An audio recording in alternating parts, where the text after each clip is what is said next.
ومن أحسن قولا ممن دعا إلى الله وعمل صالحا وقال إنني من المسلمين. আসসালামু আলাইকুম রহমতুল্লাহি বারাকাতু।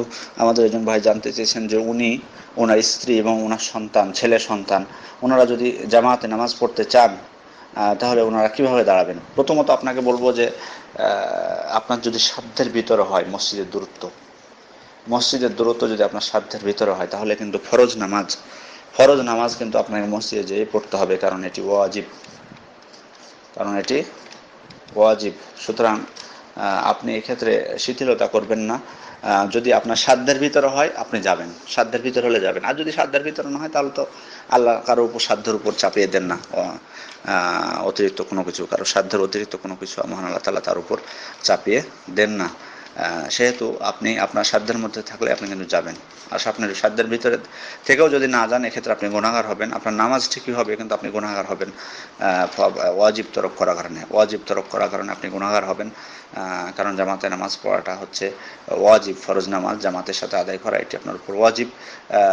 আর রাসূলুল্লাহ স্বয়ং অন্ধ ব্যক্তিকে ছাড় দেননি, অথচ অন্ধ ব্যক্তির কোনো কিছু ছিল না, যে কেউ ছিল না যে তাকে মসজিদে নিয়ে আসবে, অথচ তাকে ছাড় দেননি।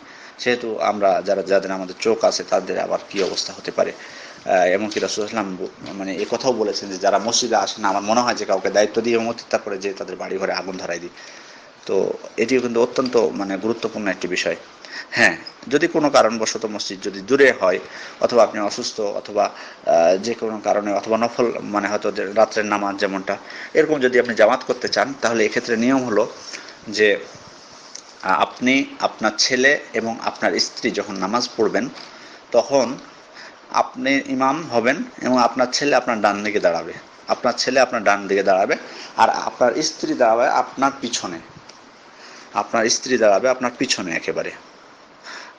আর যদি আপনার ছেলে না থাকে তবুও আপনার স্ত্রী আপনার পিছনেই দাঁড়াবে, আপনার পাশে নয়। যদি আপনার ছেলে নাও থাকে, আপনার স্ত্রীর সাথে যদি আপনি জামাত করতে চান, আপনার স্ত্রী আপনার পিছনে দাঁড়াবে, মেয়েদের কাতার পিছনে, ছেলেদের সাথে নয়। যতই স্বামীর পাশে হোক না কেন, আপনার স্ত্রী আপনার পিছনেই দাঁড়াবে এবং আপনার ছেলে থাকলে আপনার ছেলে আপনার ডান পাশে দাঁড়াবে। এটি সহিহ হাদিস দ্বারা প্রমাণিত। বুখারীর 380 নম্বর হাদিস দেখুন।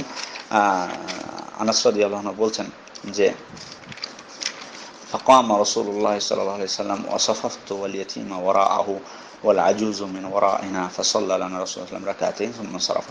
অর্থাৎ আমি এবং একজন এতিম বালক জুমাইরা, যার নাম ছিল সম্ভবত, তার পিছনে দাঁড়ালাম। রাসূলুল্লাহ নামাজ পড়তে দাঁড়ালেন, তখন আনাস রাদিয়াল্লাহু আনহু বলছেন যে আমি এবং আমার এক গোলাম বালক, আমরা দুইজন রাসূলুল্লাহর পিছনে দাঁড়ালাম, আর আমার বৃদ্ধা দাদি আমাদের পিছনে দাঁড়ালেন।